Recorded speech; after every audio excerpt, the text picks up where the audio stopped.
아무 죄 없는 애인의 딸을 10시간이나 감금하고 성폭행까지 한 사람이 있어요.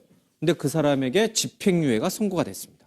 박 팀장님, 예. 먼저 어떻게 된 사건이에요? 왜 애인을 납치할 일이지 왜 애인의 딸, 아무 죄도 없는 딸을 감금한 거예요? 예, 이게 작년 12월 그 말에 있었던 사건입니다. 예.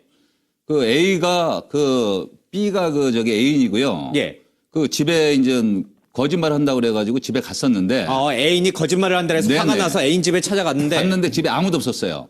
예. 그래가지고 한 몇 시간 기다렸는데 20살, 간 넘은 20살 먹은 그 딸이 들어왔습니다. 애인이 들어온 게 아니고 딸이 집에 먼저 들어간 거예요. 네네. 예. 그래가지고 완전히 연쇄 성폭행범이 하듯이 예. 방 안에다 가두고 가위로 옷을 찢어가지고 온몸을 결박을 해가지고 좀 그 입에 자갈을 수건으로 해서 자갈을 물리고 해가지고 예. 한 강간까지 한 감금, 간간 예. 이런 한 아주 나쁜 사람이거든요. 예.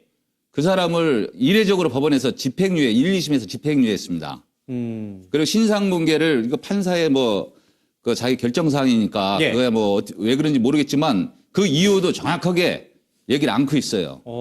라 변호사님, 지금 들어보니까 아무 죄가 없는 애인의 딸을 10시간 감금하고 성폭행까지 저질렀단 말이에요. 그런데 집행유예 그냥 풀어줘요? 그건 이해가 안 되는데요. 예, 지금 나와 있는 사실관계만 보더라도 굉장히 이례적인 집행유예 판결이 아닌가 싶습니다. 신상정보 공개 같은 경우는 일단 그 그러니까 판사의 어떤 해서는 아닌데 특별한 사항 같은 것을 자의적으로 주관적인 사정으로 판단을 하다 보니까 어떻게 보면은 굉장히 경한 사건인데도 공개가 되기도 하고 지금과 같은 사건은 굉장히 죄질이 중하다고 보이는 사건인데도 이렇게 공개가 되지 않는 경우가 있습니다. 예. 근데 아무리 술에 취해 있었다고 그럼 술 취하면 다 저렇게 해도 되는 거예요?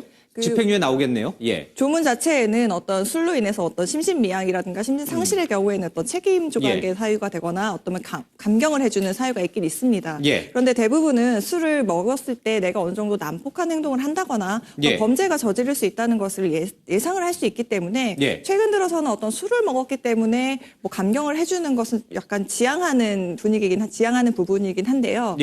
만약에 예를 들어서 지금 사건처럼 술을 먹었고 또 명백하게 증거가 있는 경우에 자백을 하는 건 다 자백하고 뉘우치는 건 모든 사건의 공통인데 대부분의 공통인데 이런 경우를 특별한 사정으로 봐서 집행유예를 해준다면 과연 이 실형을 받게 될 사건이 얼마나 될지 의문입니다. 예, 좀 저희들이 생각할 수 있는 그런 법감정과는 굉장히 먼 괴리가 있는 사건 판결이었습니다. 또 한 사건은요. 술이 취해가지고 자신의 내연녀를 치게 숨지게 했어요.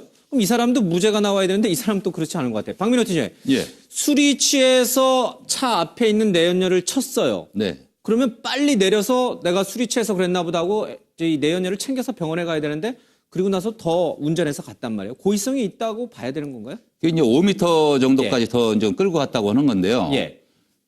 제가 성남 중원경찰서로 전화를 해봤습니다.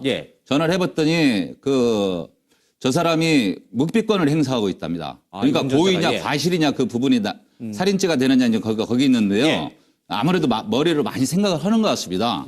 그래서 음주운전을 해가지고 똑같이 앞전에 그 사건처럼 술이 취해가지고 나도 죽였는지 모르는지 난 전혀 모른다.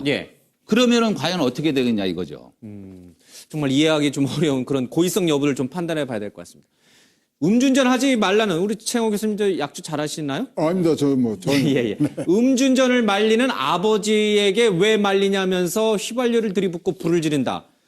천하의 폐륜하겠죠? 이제 세 가지 지금 사건의 공통점이 음주입니다. 그죠? 다 음주예요. 그렇죠.